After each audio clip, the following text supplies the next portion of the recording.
All right, everybody. Not what we wanted, not what we expected heading into this Thursday live stream. Celtics Heat tied 1-1, heading to Miami after a Heat victory in the TD Garden.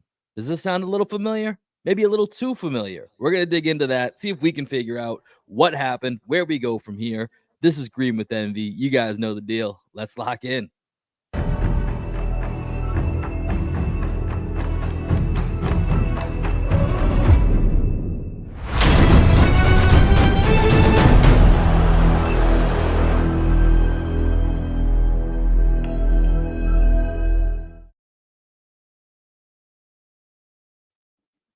What up, what up, what up? Welcome into another edition of Green with Envy. It is a Thursday live stream. This is your boy Will Weir checking in. How you doing? How you living? Joining me today to parse through everything that happened in game 2 of Celtics Heat and try to figure out where we go from here is my best friend and co-host and the coach of our podcast, the one and only Greg Manakis. How you doing? Doing okay. I was thinking, yesterday with all the discourse around the Miami Heat not having Jimmy Butler, um, how like in the past a Celtics team like this would have probably given up a game to the Miami Heat, and I was like, no. This team's different. Right. We're past that. This is 2024. We're all grown up now. We go 37-4 at home. We don't lose home games. This is a different team. We learned our lesson from the past, and I think we were just talking too much shit about Caleb Martin because Caleb I know, Martin dude. is Believe me, that is the first thing I thought of. So last night I wasn't able to watch. Neither of us were. Greg and I had our own men's league games. So we were kind of watching the game on the bench a little bit, and then caught the fourth quarter live. Had to rewatch the game this morning, mixed in with some clips. And so the first thing I thought of was, this might be my fault. I completely we went in on Caleb Martin sucks. What was that last year? And of course, Caleb Martin comes back to kind of bite us in the ass with his 3-point shooting man again last night. possessed, dude. And I think the worst thing about watching Caleb Martin, like he's definitely got a nice game. I remember watching him at Nevada, thinking he had like an NBA ready game. It's just like his shot is so broken looking. So when you have someone who's nailing 3-pointers where there's no arc on it, it's not the way that you would normally teach it. Kind of like how Halliburton shoots. I'm not saying like he shoots like Halliburton, but the same way as when you watch it, you're like, there's no way that's supposed to go in. You get And more then, frustrated, right? Because when a guy like, Klay Thompson or Peyton Pritchard has pretty good form, like you know what I mean? Like when you see that, you're like, okay, like that kind of makes sense. Like that guy's shooting the way, I don't know what the equivalent for basketball be, but you remember those Tom Amansky like baseball videos where it's like all the kid, like all the training tapes. the JJ Redick video that he released before he entered the NBA. Remember that? It was like No, I don't remember right this. out of Duke. He released like the greatest shooter ever. It teaches you how to shoot. It's like very much like the Tom Yeah, Amansky. but that's exactly what I'm saying. Like stuff like that makes sense. You're like, okay, I get it. Like your elbows tucked, you got the follow through, your shoulders are square. It's like all the stuff that you would hear as a kid as you're going through, 5, 6, 7-year-old drills. Someone's learning the game. It's when you see the guy that does it like Sean Marion, or does it like Tyrese Halliburton, or does it like Caleb Martin, where there's this added level of frustration. Like, no, this is the right call. We should let that guy shoot, right? I mean, that's what you would do in a pickup game, right? If you saw somebody He would shoot for talk the shit. first time. The moment he shot, I'd be like, oh, he ain't a shooter. Let him shoot. Exactly. And you see him make one, you go, let him take it again, right? And then we just did that 6 times and he made 5. So it didn't exactly work out. But, with a little bit of time for this to sit, because last night, it got a little chaotic on the timeline. Let's be real. It was a little bit of stress management. I did see some rational thoughts creep in, and I'd like to think that we fall in that camp, but there's no doubt that there's a frustration level to this game. And I think you kind of highlighted it a second ago, right? Like I'm not in panic mode by any means. I'm in frustration mode. That's totally where I think I've settled. And I think ultimately we're going to talk about, does this mean anything going forward, like beyond even this series? Because I don't think this series is in any type of jeopardy. I'm not there by any means. It's more it's a buildup of previous seasons where we've seen, and this is where I've been tentative all year about how great the Celtics have been at home. Because to me, this has been one of the elements where it's like, cool, do it in the playoffs, because they've had good home records, not to the level that it was this year with 37-4, but they've been in the top 5 home teams in the NBA the 2 years prior to this. And we've seen 6 losses each of the past 2 seasons, now 13 losses and 2+ playoff seasons at home, 6 of which are to Miami, which is, I still don't understand this deal with the devil that the Heat have. But that's for me where most of the frustration lies in the overall outlook, is just the inability to defend home court. We'll get into the specifics of what happened last night, but that for me is the biggest frustration leaving this, is just continuing to falter on at home with these crowds that, listen, Donnie Wahlberg before the game was on, I caught a clip of him on the NBC Sports game. He was like, we got to be better than like game 1. We were okay. We got to be better. Jalen last year called out the crowd a little bit. The crowd responded. Like, it's enough with the crowd. You guys just got to defend home court. You got to be better at home. This is on the players and the coaches. Like, this is not about the fans. You got to be better at home. Plain and simple. Yeah, and there is like a level of we've been here before. We're expected to win this series. Like, I'm talking from the crowd perspective, where like if Jimmy Butler's playing, maybe the crowd is a little bit more into it from the jump. But because Jimmy Butler's not playing, we're expected to win the series. It's not like Madison Square Garden where they're starved for playoff success and they're going up against Joel Embiid and they have a team that's going to play hard regardless. And they're just so excited to be there. Same thing with the Thunder crowd. When you see that team and they're the new team on the block and everyone's just like, yeah, we're fucking finally back. You know, with the Celtics, it's like we need to get over the hump. So these the only thing, the Celtics are in such a difficult place to be, because the only thing that's gonna, you know, say the season was a success is a championship. That's it. You know, like they can't lose a game. As Jason Tatum and in the rounds leading up to it, it's domination, right? Especially they have when dominate, faux, like all these things that are just not really realistic, especially when you talk about a team like the Heat. I'm not excusing the Celtics for losing last night. I was pissed off that they lost the game last night, but the Heat last year, like Jimmy Butler was good in the Eastern Conference Finals, but he wasn't like otherworldly Jimmy Butler. Caleb Martin was probably their best player in the series last year. Dan said it last night.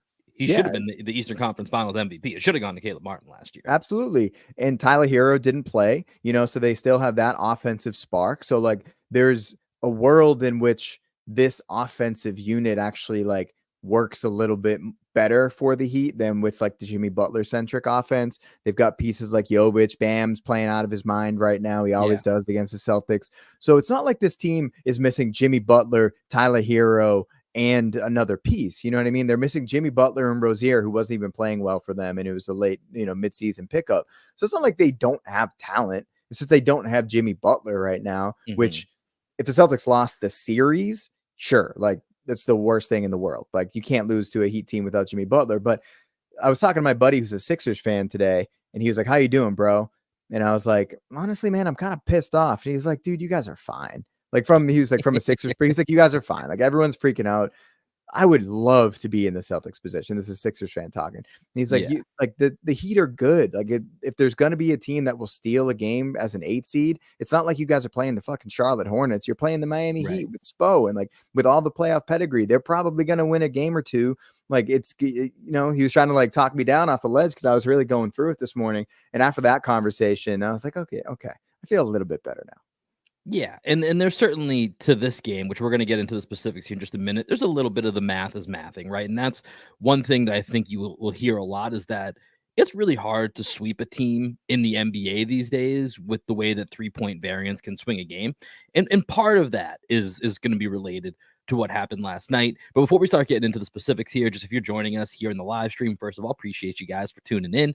If you have any questions, please drop them in the chat. We will make sure that we hit those along the way. I know we got one from our Discord channel that we're going to get into here as well. But Greg, I thought the best way that we could go about this here is let's just take it, because everyone, I think last night when it got a little chaotic on the timeline, it became this blame pie of, do we blame the offense? Do we blame the defense? Do we blame Missoula, who's kind of controlling all of it? Does it go to individual? Blame ourselves? Yeah, like, right. Like it was scattershot everywhere. So let's just take this piece by piece, and while we do this, we can then start to look at what what gets corrected, or based on a lot of the comments last night, what do we not overreact to? You know, and we'll kind of figure out what that means for game 3. So let's start on the offensive side of things. And I'm going to be real with you. From my perspective, this is the bigger issue from last night. The offense over the defense. We'll get to the defense in a minute here. But at the end of the day, the Miami Heat scored 111 points.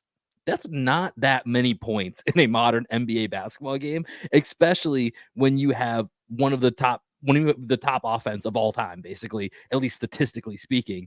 And so, Greg, let me ask you, in the NBA this season, how many teams do you think averaged over 111 points this season? More than half. Yeah, it's 23.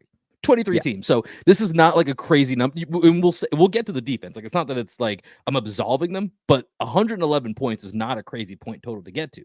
The Celtics scored 101 points. They only scored less than that amount 4 times this year. Not surprising. 4 of their losses all came from them not scoring above 101 points. So for the Celtics to barely scrape over the 100-point barrier, and they average 120 in the regular season, of course, playoffs, let's readjust. It's going to come down a little bit. Even still, they're far from what their average scoring total is, or what it would be expected to be. So I think for me, this is the area that I was not necessarily more concerned about, but I think if you look at this just from this particular game, that I look to where maybe things kind of went wrong. And Greg, I'll ask you, from an offensive perspective, there's a few things that I thought stood out to me. You can pick one of these, or you can take them in a different direction. We can either start with kind of hunting Tyler Hero and how that didn't work out. We could talk about some no-shows from KP. I thought Holiday, there's not a great mixtape in the first 2 games with Drew Holiday offensively. Peyton Pritchard, 0 shot attempts, too many ISOs. Is there a particular place that you think offensively we should start? I think I want to kind of just go with kind of a bigger idea. So first quarter, I'm just looking at shot attempts here. First quarter, the Celtics shot 23 times in the first quarter. The second quarter, the Celtics shot 24 times. The third quarter, the Celtics shot 18 times. And in the fourth quarter, the Celtics shot 15 times. So 15 shot attempts in a quarter is not enough. They did get to the line 9 times in the fourth quarter, right? So you have to keep that into account. But 15 shot attempts in a quarter is not enough. They had 4 turnovers in the fourth quarter to Miami's 0. Miami had 0 shot attempts in that fourth quarter. Miami shot the ball. Let's see. They were 21 times in the fourth quarter, 4 for 10 from 3, 4 for 4 from the line. They got 3 offensive rebounds to the Celtics, 1 offensive rebound. So the Heat just seemed like the more polished team in the fourth quarter, especially, where the Celtics, the 4 turnovers are completely inexcusable in the fourth quarter. You absolutely can't have that. And I felt like the turnovers throughout the game were an issue for me, where it seemed like there were a lot of lazy passes, home run plays, trying to find KP in traffic when they didn't really need to. It felt like the Celtics were expecting to win, and they felt like they could just do whatever, and whatever was going to work. And that's just not the case. To your point about the hero hunting, I thought the Celtics got a lot of good looks in the fourth quarter when I went back and just rewatched their shot attempts. It's just too slow, man. Like Scal on the broadcast was screaming. He was like pulling a Tommy. He was like, I don't understand why we're moving so slow. Like, why aren't we running the ball? We're not moving at times. That's the other part. Just not moving. And here, let me play a clip for you. This is from the third quarter, but this was an example of a play for me where I just don't know really what our intention was on this possession. And that's one of the things for me, is just a lack of intention at times on some of these possessions. So here, let me play this from his 4th triple. Well, for 2 years, Boston's been content to let Caleb Martin shoot the ball, and he has hurt them many times, most notably in last year's Eastern Conference Finals. Martin got a deflection here. Now it's 5 to shoot, and Brown, an air ball. To me, just the amount or lack thereof amount of movement that the Miami Heat had to provide on that defensive series is something that I feel like it wasn't necessarily all in that same manner, but lack of movement, lack of cutting, just not the Celtic basketball that we know when it's at its peak, what it typically looks like. Can you do me a favor? Play that one more time. Yeah, gotcha. He buries his 4th triple. Well, for 2 years, Boston's been content to let Caleb Martin shoot the ball, and he has has hurt them many times, most notably in last year's Eastern Conference Finals. Martin got a deflection here. Now it's 5 to shoot, and Brown, an air ball. Jovic. Gotcha. Yeah. So lack of movement. Aside from that initial screen from KP pick and roll, everybody stays in the exact same spot. Right. For the okay. I got you. Yeah, I mean, with that possession, Derek White brings the ball up. There's the opportunity for a little like pistol action or empty side pick and roll with him and JB on the left side of the court. They take away that initial pass to JB, and it felt like White froze. I don't know if they were supposed to be like a dribble handoff there, if the intention was always to swing the ball to Tatum for the pick and roll with Porzingis and then create off of that. But normally when you have that spacing, that initial spacing that you see, there's going to be some empty side action on the left side with Derek White dribbling for a dribble handoff with Jalen, or maybe backing his guy down into that like short corner area where he could then go empty side pick and roll. So yeah, I mean that's a good example of the Celtics just kind of standing around and expecting Tatum to create an advantage. One thing that stood out to me on that possession though is Jovic. Jovic has actually been kind of impressive for me in his ability to kind of stay in front of the ball. So they're attacking Jovic. I think they were as a team like 0 for 5 or something, maybe like 0 for 8 shooting against Jovic in game 1. I haven't looked at the matchup numbers on that yet, but he's actually been impressive. And when Tatum can't just blow by, right, then Caleb Martin is there to help out. That initial pass gets tipped. Tatum starts to panic a little bit. He does end up forcing the double team, swing the White, swing the Brown. So like that part, the end of it was okay with that extra pass, and then JB just airmailed it. But yeah, I feel you, man. There were a lot of times in that game last night where I was just wondering why the Celtics felt, especially down, the way they were down when you needed 3-pointers to get back in the game, why they unless you're the Nuggets, consistently just decided to hero hunt, and I think that's something in the film session that I'm sure they'll watch and they'll talk about going away from their identity, because they didn't play to their identity in the second half of that game for sure. Right. And with the hero hunting, so just some of the numbers, they were 7 of 23 when going directly at Tyler Hero on field goal attempts. For reference, they didn't no one else they shot against more than 11 times in that game. So 7 of 23 against Tyler Hero, specifically for Kristaps Porzingis. And this is where I want to go to next year. Right? As 0 for 4 for Porzingis against Tyler Hero. Our guy Southsiders here in the chat, KP needs to have a better game, and we're good. And I know we had a question from our Discord channel here. JT said we need to be more creative in how we get KP the ball. What adjustments should we make for KP offensively? And just in case any of you are not aware of the comments that JT had, I got that pulled up here for us. So let's take a listen, Greg, and then I'd love for you to jump in here and see if you can either interpret what you think Jason means by being more creative, and then how the Celtics maybe can actually execute on that. When you see like a defense that understands how to take away that thing is kind of like a comfort zone for you guys, how do you want to respond to that? Yeah, I think we got to be more creative. It's the playoffs are about making adjustments from game to game, and they did that.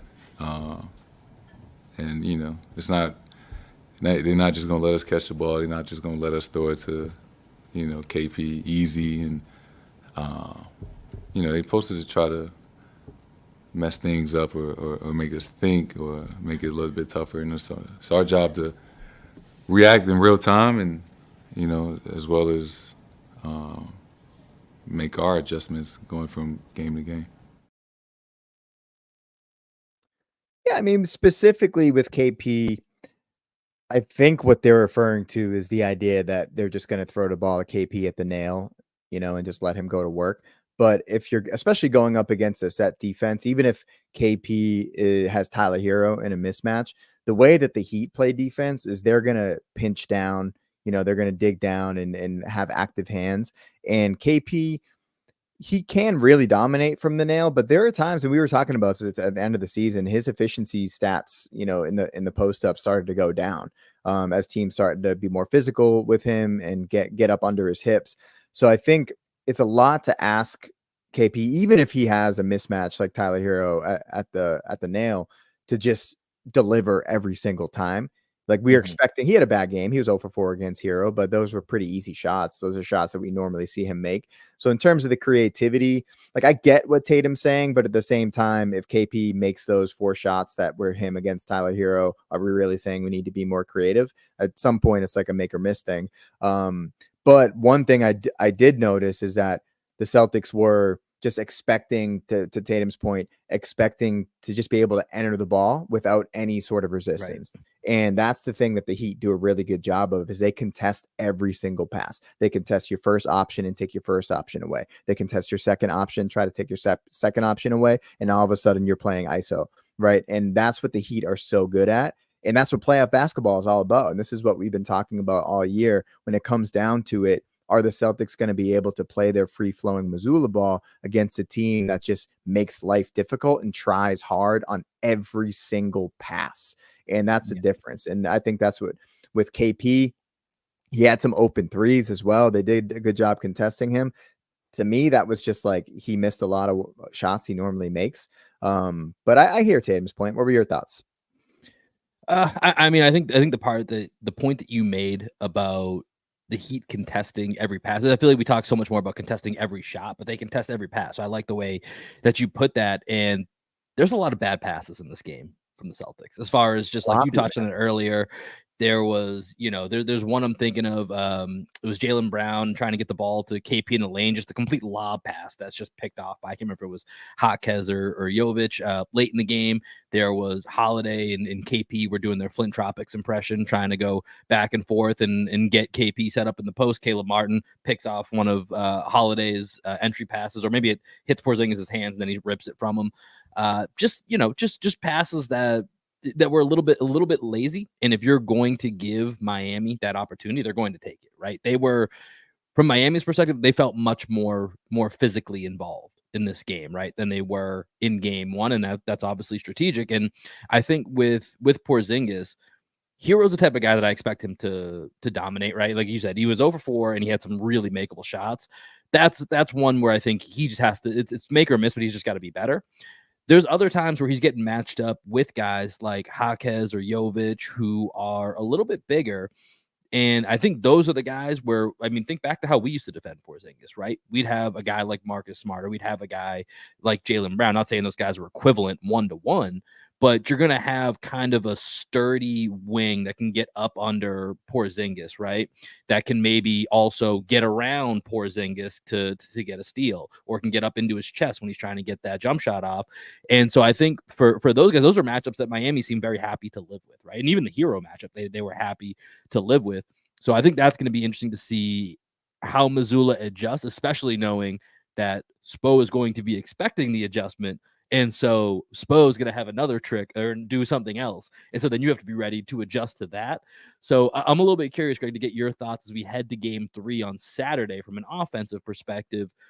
Is this a little bit of, playing with a little bit more pace and movement, or is there something specific that you think maybe Joe Mazzulla needs to insert in this offense to get more out of it than we certainly did last night?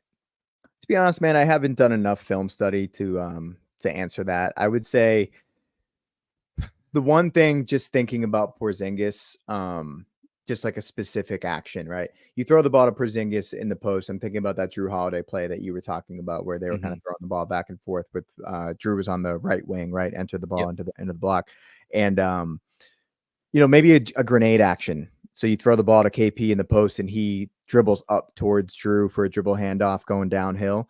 Something like that, I think, is just like puts a lot of pressure on a defense. And it just like is a little bit more than just trying to play advantage basketball out of the post, which I like. I like when the Celtics do that, but it does become predictable. And I think that's another thing with the clip that you showed earlier with Tatum standing at the top of the key against the set defense. I'm always about shifting the defense before attacking the defense. And anytime attacking a set defense, to me, that's just not smart basketball. So I would like to see the Celtics really try to get second side actions going. Even the empty side actions that I alluded to earlier, I think are a great place to go, but you don't have to just run that as the first action of the offense to create the advantage, right? You can still do that off of different actions to create the empty side that shifts the defense a little bit. So that's kind of my initial thoughts. And then with the Celtics, it's always make or miss, dude. It's always make or miss. When they make shots, it looks good. And when they miss shots, it looks bad. And we all overreact to it. Looking at the usage numbers, I think another thing I would probably go. So for the game, Jalen was at 34.1. He had a hell of a game. Not going to knock Jalen for having a high usage rate. Tatum 30. Kristaps 19.7. What do you think Derek White's usage rate was? Last game, it was a little over 20. I mean, I would love to know what it was prior to the fourth quarter, because the fourth quarter he probably fourth bumped quarter is 22%. Okay, gotcha. So for the game, I'm gonna say, I don't know, maybe 15%, 14%, 11%. 11%. Yeah, I mean, out of Derek White. Yeah, it was without that fourth quarter bump, because it felt very much like Derek White was not really involved in this game until the fourth quarter when he started to get it. Double the usage rate in the fourth quarter, right? Yeah. So I think for me, although Jalen and Jason had it going, and Derek White isn't like the greatest ISO player, so if the Heat are trying to make the Celtics go ISO, that doesn't lend itself to Derek White like balling out. But just because the team is guarding you and switching everything doesn't mean you have to fall into the trap that they want you to fall into and play ISO. There are other ways that you can still create advantages. Putting Derek White in, once again, empty corner pick and roll actions. Derek White creates advantages all the time. Out of that, I think the ball needs to be in Derek White's hands more. He can't have 11% usage rate for a game. Yeah, I feel like we've said this before. I feel like we've talked many times. Like, just don't forget about Derek White. Like, I know we have other things that work, but it almost feels like, and this is what his teammates have said in various interviews throughout the year, is that they get so mad at Derek White when he makes the wrong decision, because he never does. So they're not expecting it, right? Yeah. And so it just feels like when Derek White has the ball or Derek White's involved, good things tend to happen. And even though good things can happen elsewhere, we need to not forget, like, we can't have that 11% usage rate with a guy like Derek White. I think he's just too important in the way that he connects so many different things for this team. You just can't forget that. But let's transition here. Let's go over to the defensive side of things, because this was a big narrative that came out of the game last night. Was obviously the Heat shot historically. Like, that just happens sometimes. Sometimes the maths, and in this case, the Heat shot 23 of 43 from the 3-point line, 23 made threes. That's a playoff record for the Miami Heat. I'll try to find the stat here in a second. It was something that blew my mind last night, just about how historically hot the Heat have shot the ball, specifically against the Celtics. And so I'll find it here in just a second. But Greg, when you look at last night's defense, a lot has been made about open versus, wide open threes, and the game plan is to kind of let the Heat shoot. What was your takeaways looking at the defense and maybe what could have been done better? Yeah, with the Mazzulla's comments on the amount of contested shots, I think he said most of them were marginally contested or contested well enough. I can't remember his exact verbiage there. But according to NBA.com tracking, only 19 of the 43 three-pointers were contested, right? So that means they had 23 uncontested three-point shots.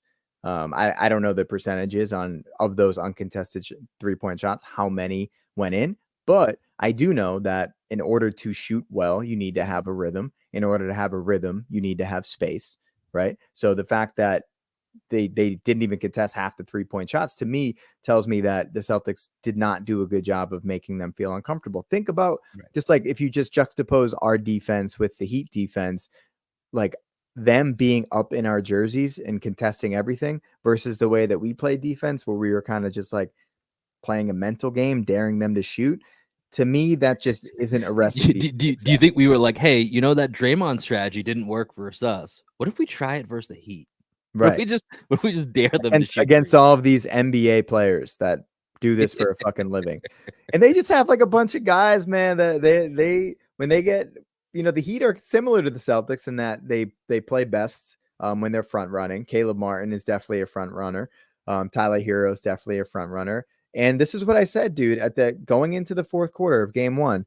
I said the one thing I don't want to see is that they develop a rhythm shooting from deep, right? And then Wright got super hot in the fourth quarter. Hero hit a couple threes, and that stuff does carry over from game to game. I think it was on the Mind the Game podcast where they were talking about like at the end of a playoff game, what do you need to pay attention to? And that was, so I've been trying to like lock into a little bit of like their perspective on it. And, you know, you cannot let people get hot from distance, because that stuff does go from game to game, and you start to feel confident beyond the analytics. Exactly. You start to feel confident, and that's just basketball, dude. The ball finds energy, and you know, when you're a confident shooter, the ball seems to go in. Yeah, and our guy Winfred here hooked us up here. He's got the 15 of 23 from that wide open statistic that you mentioned earlier, 15 of 23. And then the other statistic that I was trying to find here while you were talking, this was yesterday. I found this was going around on Twitter. Miami now has 4 playoff games in the past 2 seasons, shooting 50% from 3 against Boston, just specifically against Boston. So that's 8 games, 50% from 3. No other team has more than 1 against anyone. So that's every other series that's taken place over, you know, the first 2-3 games of this postseason, all of last postseason. Miami has shot more than 50% 4 times in 8 games, or 9 games against Boston. Like, that's some voodoo shit, man. That's some voodoo shit. And that's why, for me, I think you nailed it, Greg. For me, when I was watching this game, you know, like I said, I was catching up on it yesterday, then I rewatched it today. And yeah, you need to close out and make them feel more uncomfortable. But where that starts for me is, what was one of the first things that we praised about the Celtics from game 1 is, man, how awesome was that when we started the game and Jaylen Brown and Drew Holiday were up in everybody's shirt from the moment, whether it was 3/4 court or right at half court. That intensity, that point of attack defense wasn't there last night. That was not the same. That was a remarkable difference of something that, you know, I thought was a game changer, as far as, you know, to your point, you started the whole podcast off with, it's a different team, man. This isn't the same team. That felt different. Yesterday felt old, right? That felt like an older version of the Celtics. Game 1 with Jaylen Brown, who's been on a crusade to try and make his case for all NBA. That was the guy that we got leading that attack, that defensive attack in game 1. Drew Holiday, the same thing. I can think of one possession where it felt like that, but then it wasn't consistent, you know, throughout the game last night. And so for me, that's really where it starts, because the game plan of making Miami into shooters, which, number one, they kind of have to be shooters. That's the other part of this equation, is when you look at the talent deficit, like, how else are you going to make it up? The math is only going to math if you take enough threes to sway it in your favor. And Miami's not really a 3-point shooting team. They're kind of middle of the road when it comes to attempts, when it comes to percents. Like, for example, I looked this up. They have 2 guys on their team all season that made over 100 threes. Now, the Celtics shoot a lot more. The Celtics have 8 guys that made over 100 threes. So this is not necessarily the way Miami plans to play, but this is what Spo does. Spo will create a game plan based on their needs. And yesterday, it dictated, and what it's going to dictate for the rest of the series, that they have to shoot threes, and they have to try to out 3 the Celtics while making them take less threes, right? Yeah. That's kind of the game plan, and that's what they executed on yesterday. So there's a part of me that's, listen, they made 23 threes. I want to say they're not going to do it again, but we've seen it happen too many times in the last 9 games that, at least if you're Joe Mazzulla and the staff, you can't be as relaxed about it as you were. If you still want them to take threes, that's fine. But you need to like, just too many times where the guys were looking at each other and just nobody closed out. Like, you can't have that. Just cannot. Absolutely. Well, even, I mean, there was a lot of miscommunications too, which started in the 4th quarter, game 1. There's one play in particular. I think it was Drew Holiday got blown by off of the left slot, I think by Hero. Jaylen was guarding Caleb Martin in the corner. So Jaylen saw Drew get beat.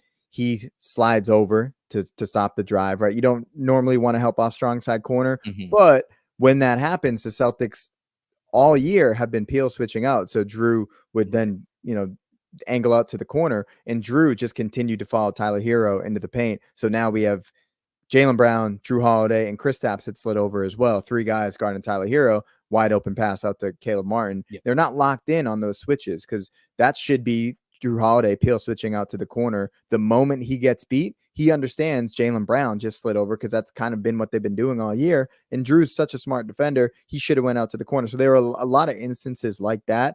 where the Celtics just haven't been locked in on the switches. And it started in the fourth quarter of game one, where all of a sudden they're just miscommunicating everywhere.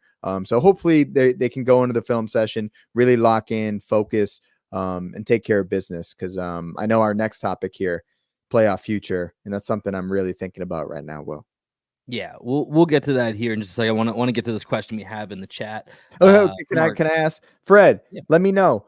Have you made adjustments in your life to be able to fit all the things that you want to do in your day? You asked me that in the Discord. I gave you kind of my advice on how I'm doing it. So as we're talking here, I want you to let me know in the chat if you've made any adjustments and how it's going so far. Personal life advice in the Discord. If you guys want to get in there, the inbox is open. Join us with the link below. The question we got: did Pritchard look small for the first time in a while last night? And I feel like this is something we actually touched on a little bit last episode, saying that this would be a series that we feel like Pritchard could play in, and that, you know, really when we think of him being small, there's at least one, maybe two teams out west that we really think of. But last night, weird night for Peyton Pritchard, especially after how well he played down the stretch of the regular season and into game one. Last night for Peyton Pritchard, 20 minutes, 0 field goal attempts. A very odd stat line for him. Did have 3 assists and a rebound, but yeah, just kind of a weird night. What were your thoughts on what you saw or what you didn't see from Peyton Pritchard last night, Greg? Don't really have many thoughts, man, on it, to be honest. I haven't locked into the Pritchard part of it yet. I was focusing more on the starting five and like bigger adjustments. So I'll have to watch some more tape on Pritchard. I think just like from what I saw, this is the issue with having a 6-foot point guard coming off the bench. You know, this is why I was clamoring for the Celtics to make a move for Caruso. Just because I thought there were going to be moments in a 7-game series where Pritchard wasn't going to have the same impact that he can have in a game. And I love Peyton Pritchard, but at some point, 6 feet is 6 feet and you can't teach height. Yeah, I mean, I think a little bit of this too was, you know, we talked about last night, the Heat kind of suckering the Celtics into playing more ISO ball and kind of going for the mismatch. What's the mismatch for Pritchard, right? There's not really gonna be. And because they were okay with living with a lot of their, you know, one-on-one matchups and using you know, stunts and pinches as opposed to true doubles, there really wasn't much opportunity for Peyton Pritchard to then use his spacing to that advantage, right? And there wasn't quite as much probably, you know, dribble kick opportunities as the Celtics would have liked to have seen. So it just kind of limited. So I think it was just a weird game. I'm not ready to read into it fully for this series for Peyton Pritchard yet. It did cross my mind though, so I won't lie to you there. But yeah, I think, you know, because like Greg, you said, they didn't play enough pace, right? There's not enough pace. They weren't playing with enough emphasis. That's kind of where Peyton Pritchard, where to JJ Redick's point, like can come in and be a game changer. Wasn't that last night? There wasn't that imprint on the game. Yeah, exactly. If only they played faster, it would be no problem for PP. So I do think that is something that could change in game 3. Is that if Pritchard's in there, like let's go. Like he needs to be the pest that we know that he can be, right? So I think that's something to look forward with Peyton Pritchard. One last thing here on the Celtics defense before we start talking about the future and you know, just how this game maybe has changed or maybe has not changed our opinion on the future here. You mentioned this earlier, Bam Adebayo, Greg. I gotta tip my cap. We've seen this from Bam Adebayo usually 2-3 times a series. It's really hard for him to be consistently the guy that he was last night, but I rewatched all of his shots, pretty well contested. Like, but if he's gonna make those shots in the paint, it's going to affect your defense from the attention it gets and what it allows the rest of the Miami Heat offense to do. But I wouldn't make any dramatic changes to how they defended Bam. I thought Bam just made some really, really difficult shots. Bam's good, man. I think this is what drives Heat fans crazy about him is that he shows these flashes of being elite offensive talent. And he, like, to be honest, can be a hub of an offense. And there are some games where, whatever reason, and Jimmy kind of has this about him as well, where they just kind of float throughout a game on the offensive side of things. And maybe it's an energy thing. You know, he's a human being and he expends so much goddamn energy on the defensive side of things that maybe it's the reverse Trae Young. Yeah. Maybe there are some games where he's just like, man, I only can do one side of the ball tonight. Right. It might be something like that. Because when you see him this efficient in the post, And you saw it, he always kills the Celtics in certain games. He was like, why can't you do this every game? Right. You know, which is what would drive me absolutely insane if he was on my team, because you see it and you're like, your shot is money from the mid range. You have great shake in the post. He absolutely left Jaylen Brown in the dust on that turnover, his right shoulder fadeaway going to the middle. He has all the moves in the book, and there are just some games where it seems like he's in his own head about his shot. And that's the only thing I can think of, is that he's a human being and he's like in his own head. Like, that's it. Hey, why do you only average 19 instead of 25? I'm a human being, man. I'm just a human being out here. Just a human being. Like, I mean, I wish I had better analysis than that, but like that's really what I see. It's I mean, even just because we've played the Heat so many times, like, I get why Heat fans are frustrated, because that's why I say there's 2 to 3 games a series that Bam just has these moments where you're like, damn, Bam is like, how does Bam not average 25 points a game? Yeah. You know what I mean? Like, he's got the moves, he's got the ability, but most nights I feel like you end up with his stat line. He's going to give you amazing defense every single night, which is fantastic. But you end up with a lot of nights where he ends up, 13 points on 4 of 11 shooting, something to that effect. You know what I mean? And it's really confusing, because a night like last night, he was 9 of 13. He's incredibly efficient. They probably could have even gone to him more, but obviously they were shooting the ball so well that they were kind of riding that. But we've seen it before in different games in these last couple of seasons. So the Bam Adebayo piece of this, I think that the Celtics defended it pretty well for the most part. And so I would continue to say, hey, Bam, you've never been able to back up this 25 or 30 point game you have to do it again. So keep trying to do that. And then also, are they going to make 23 threes? I wouldn't expect it, but like we said, you got to have you got to make them more uncomfortable. You can't let them get comfortable so that they can get into that zone. So with that, Greg, let's go to our last topic here, and let's talk about the playoff future. I'll be honest, I kind of thought there'd be some even more spicy takes going around. A lot of just frustration, I think, is mostly what ended up happening. I know probably from a major media consumption, the spiciest tweet that I saw was probably Kevin O'Connor, former Celtics blog employee, but Kevin O'Connor basically saying that, with this, the Nuggets are going to sweep the Celtics. Like, this Celtics team is essentially, without him saying it directly. So here it is. The Celtics would get swept by Denver, maybe take one game due to a hot shooting night, but they have no chance if it's the Nuggets in the NBA Finals. 0. I'm not there yet. We've always said the Nuggets would be a struggle, but to me right now, it's just one game. Like, it's a frustrating game, but to me, it's just one game. I haven't really changed my outlook on this team. I still think this team will be in the NBA Finals.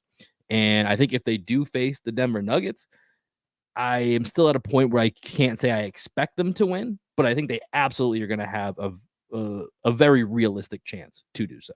Where are you at right now, Greg? I'd say somewhere in between.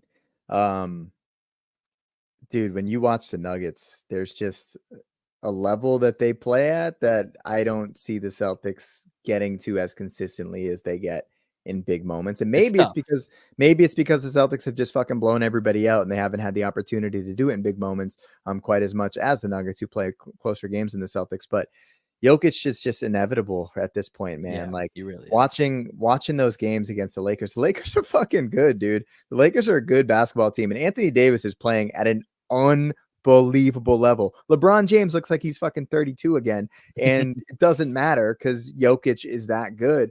And I think at the end of the day, if the Celtics lose to the Nuggets in the finals, to me, it's not going to be on the Celtics, and it's not going to, to me, that's just like how good Jokic is. And it's going to continue to stack on his resume where, when it's all said and done with Jokic, we might be talking about him as a top 5 player of all time. And he needs to continue to stack up all the stuff on his resume in order to do that. Right. One huge tip in your cap, feather in your cap would be beating the Boston Celtics and beating them handily in the finals with the super team that the Celtics have put together. So I don't necessarily think they would get swept, but I do know that I thought the Lakers were going to get one of those first 2 games, and it didn't happen. And the Lakers are pretty good. That game 2 for the Lakers not to get was really, really tough. And to your point, like, I don't think the Lakers played that bad. I mean, you can't blow a 20-point lead. You can't even blow a 20-point lead. Like, it wasn't like the Lakers They didn't did a make bunch of mistakes, shit but... that I feel like I would be like, oh, I could see the Celtics doing that. You know what I mean? Like, in the third quarter when they're up 20 and they just forget they can throw the ball to Anthony Davis on the block. Like Anthony Davis, Yeah, like he didn't touch the ball much in the second half. Yeah. Yeah, and they put Gordon on him, which was a big adjustment, and Gordon was getting in his jersey, making it difficult for him. But they were just like, oh no, we'd rather run some dribble handoffs on the perimeter with fucking D'Lo and Taurean Prince. Like that's not gonna work. Like you got to utilize your best players, and I don't think they utilized AD in the second half. But that's one of those things where in the moment, maybe it's a coaching thing, maybe it's a players to recognize it in the moment. But there were moments in the game with the Nuggets. It was like they know exactly what they're trying to do. You used the word intention earlier in the podcast, Will, and that's what I see when I see the Nuggets play. They play with intention. That's what I see when I see the New York Knicks play. They play with intention, and they have an identity, and they always are going to grind you to a freaking pulp. And that's what the Knicks do. They always do that. The Celtics don't always do anything super consistently. We see a lot of great moments from the Celtics, but there's never that, like, even when they're like on their super hot streaks, it's kind of like, oh, they're just really hot from three and they're all amazing basketball players. You know what I mean? It's not like there's never one recipe that really gets it done. The thing that I would like them to do is to be that team that's always driving and kicking, moving the ball, and making themselves be really difficult to guard. Yeah. And to your point earlier, there are times where they just don't do that, man. They stand around and just watch Tatum do what he does or watch Jalen do what he does. So I started thinking of this last night, and I don't know that I necessarily have the best way to put it. So I'm going to try and speak through it here and see if you can interpret what I'm saying. Okay. So I think there's this balance of versatility versus identity, right? And so I think we've talked a lot about versatility versus identity. Yeah. Okay. And there's this balance of it, right? And so I think we've talked a lot all season about the Celtics being able to beat you when they're hot from three, when they're not hot from three, when they're working out of the post, when they're, Derek White has the ball and is running the show, or if Jason Tatum has the ball and is kind of running the show. We've talked a lot about that, but I think the one thing that a team specifically like the Nuggets, and even to certain degrees teams like the Knicks and a few other teams, like they have a better balance of like, listen, we need to be versatile so that we can match up with different schemes. But at the end of the day, this is the team we are. This is what we're going to when we need something. And what, like, to your point, I don't really know what the answer I would say for the Celtics is in that regard. Like the Nuggets, I know for them, it's you can't beat our Jokic and Murray 2-man game. Like the Knicks, we're just going to outwork you. That's what we're going to do when we're not sure what else works. Is Josh Hart is going to get Josh Hart and Isaiah Hartenstein are going to get every offensive rebound that they possibly can, and we're just going to outwork you. A team like the Thunder, they're just going to be young and athletic. Like that's going to be kind of what they fall back on. For the Celtics, I feel like versatility is our biggest strength, but also it can't really also be your identity because then you don't have an identity. So I don't know. I was trying to work that out in my head to figure out like what the best way to talk about it is, but what do you think about that? Yeah, I hear what you're saying, man. Because like versatility is dependent on an environment, right? Where like you don't always need to be versatile. Your environment is going to tell you when you need to be versatile, right? Where that versatility can show. So like they're adaptable to a lot of situations, but because of that, I'm also thinking through it now, but because of that, they haven't coalesced into one specific thing, right? And to me, whenever I think about this team, I'm just like, we talked about earlier, and I don't want to be the Derek White guy, but like, I feel like Derek White needs to be a little bit more part of that identity. And I think the defensive identity can be there, where they're super locked in, they can switch everything. That's fair. And I think that's where the versatility comes into play. But like offensively, man, all I see when I see the Celtics in a big moment, I see an empty side action with Derek White and Jason Tatum. With Derek White's a ball handler and Jason Tatum's a screener. Like that's what I see. That's what I want to see. I mean, and I don't see it enough. Weirdly enough, if you had to close your eyes right now and picture a Celtic hitting a big shot, who is it? It's Derek White.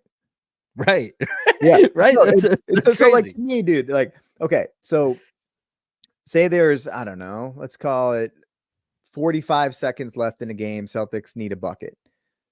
You bring the ball up the court on the left side of the court. Derek White has the ball. Okay. Jason Tatum starts at the nail. Let's just say that. And he comes over to set that screen.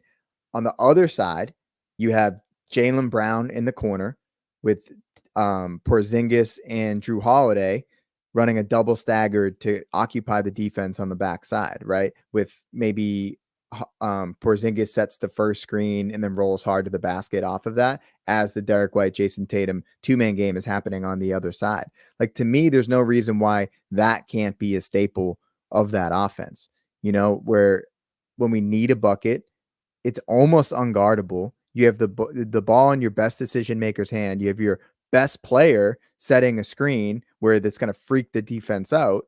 And then you also have Jaylen Brown coming off of a double pin down on the other side if they take that away. And potentially Drew Holiday fade into the corner where he hits, 60% of his fucking threes. Right. And I don't know, maybe somebody who knows more about basketball than I do can tell me why that's not going to work in a clutch situation. Maybe we can have someone come talk about that. But to me, I feel like I know a lot about basketball. I watch a lot of basketball. I play a lot of basketball. I coach a lot of basketball. To me, that's an action that should work and at least is a good starting point for success in crunch time. And I don't see the Celtics go to that enough. And to another point that you've hammered home multiple times this season, you don't just have a set defense looking at you with five eyes. Like, they have to respect all of the other movements that are happening. So I'm with you. To kind of wrap this up, let's take it back from the, all the way to the lens, all the way out to the finals. In the East now, it's 1-1. We're heading to Miami for Game 3. Number one, are you at all worried that the Celtics could somehow lose the series? Yeah. Oh my god! Yeah. I know that probably makes me crazy, but I have this pit in my stomach, dude, that until the Celtics get rid of this fucking team, I'm gonna feel that in my stomach. I just really think so free in all of our heads. It's sad. It really is sad, but I'm just being honest. I'm just being honest. No. I want you to be honest. I get that's how I feel. I have a sense of dread. There's a part of me that's just wondering, because the Heat have never really been without Jimmy with Hero healthy to this degree. There's a part of me that's just wondering, can the Heat catch lightning in a bottle and figure out this new identity where they just shoot a shit ton of threes? Because they're a great defensive team. They're top 10 defensive team. They are still a good defensive team. That's one thing that will still hold up. For me, I still can't see this going beyond. I can see it now. And they haven't scored the ball this year. And maybe Spoelstra's we need to win the fucking math game. Let's just shoot a ton of threes. We know our defense is going to hold them under 110 points every game because that's what the Heat do. So maybe they can just shoot more threes. We only scored 114 in the game one victory, even though we won by 20. It was 114. So I see your point. I'm not there yet. And one thing that, whether or not this makes sense, there's one thing that kind of keeps me at peace for right now.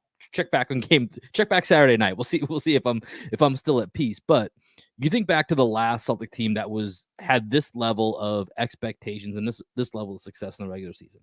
I'm talking about the 07-08 Celtics. We all remember the first series against the Atlanta Hawks, 1 seed versus an 8 seed. Atlanta Hawks were 37-45. That 37-45 team took a 66 wins. We want to talk about a difference between a first round opponent and the 1 seed and the 8 seed, and the difference in games. This Miami Heat team still won, I think, 46 games, right? They still were pretty easily over 500. In that season, the Celtics had to go 7 games against those Hawks. And each series is going to live in its own. It's going to be its own battle. So for me, I'm still leaning on that little piece of history that I'm not ready to panic quite yet. I still think most things that I thought about the Celtics, 4 days ago before they played game 1, I still feel pretty confident in that. But once again, this is the playoffs. It changes really quickly. So check back in Sunday when we record, and who knows? Maybe I'll have an entirely different, completely panicked outlook on this entire series. But any final thoughts here, Greg, before we log this off? I know I've told you, privately, but I think your interview with Drew Carter was amazing. If you're listening and you haven't listened to that interview that Will did, that's on the podcast feed and on it's on the YouTube feed. Yeah, it's on the YouTube feed as well. Yep. Okay. Yeah. I mean, you did an unbelievable job. I know Adam and I both couldn't do it because of prior commitments, but it was really, really funny to hear Drew talking about blacking out and punching a manager back when he was 21 years old. I love how Drew's just like, fuck it, I'm just gonna be real and tell you how my life is. He's like, he's not at all. I mean, it's worked for him so far. He's 26, 27 years old, voice of the Celtics. Like, it's working out pretty good so far, living that way. No, he's such a cool dude, and like getting to meet him in San Antonio was great because we met him on the pod, but it's different meeting somebody in person. So I thought you did a really good job with that interview, dude. It was really well done. And I say this, I tweet it all the time, but I truly think you're the best host in all of the podcasts, Celtics podcast universe. I don't think there's anybody better. I think there are people that are good at what they do, but we have the best, and we're lucky to have you. Hey, I appreciate that, man. With Drew, he mentioned sometimes with Joe Mazzulla, he gets a little frustrated because it takes two to tango. It's pretty easy to tango with Drew. Oh, Drew's, you know what I was thinking? I was thinking when he was talking about the Al, there's like some question that he thought was a good question. Well, do you remember what question he brought up? It was something he tried to. I can't remember specifically. It's about matchups. Jokic matchup. So he said like, he kind of asked Joe a question that was a yes or no question. So my advice, Drew, if you're listening, my advice is to ask that open-ended question. So rather than like, are you going to stick with Horford on Jokic, which is a yes or no question, tell me what you liked about Horford on Jokic. All right, Drew. There you go. Man couldn't make the interview, but he's got advice for you. So make sure that you're tuned in. I know Drew was upset that didn't get a chance to have you and Adam. So we'll make that happen again. That will be down the line. We'll make sure we have Drew back here. Shout out to Drew Carter, the future voice of the Boston Celtics.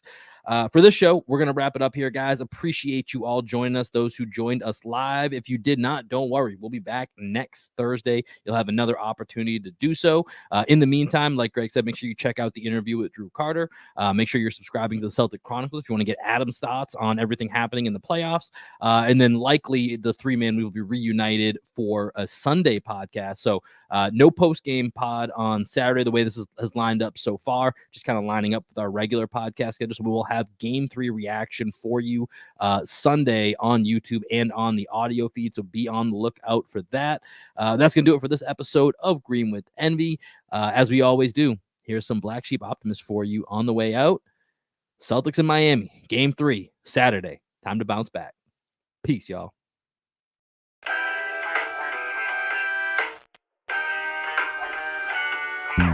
Every time I get this high, I lose my mind. It don't take much no more until I hit the floor.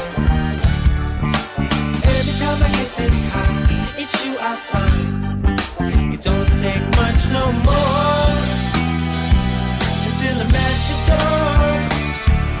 You cut me to my core, baby. What can I say? You got me on the floor, you know I came to play. I know I shouldn't, but you seem to take my pain away. And every time I score, Jason Tatum fade away.